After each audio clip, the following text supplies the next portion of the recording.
गेला. रामू शहरात गेला. आता या वाक्यामध्ये कर्ता किंवा क्रिया करणारा कोण आहे? कोण आहे? रामू. मग उद्देश काय येणार? क्रिया करणारा कोण आहे? रामू. उद्देश काय येणार?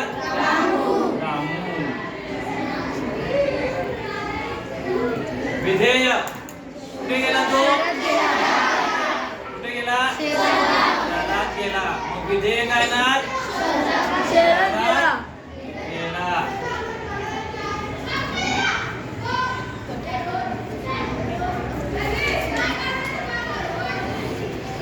म्हणजे क्रिया करणारा किंवा जो क्रिया करतोय कर्ता त्याला काय म्हटलं जातं? उद्देश. काय म्हटलं जातं? आणि जी क्रिया घडली आहे त्याला काय म्हटलं जातं? विधेय. काय म्हणतात? विधेय. बस.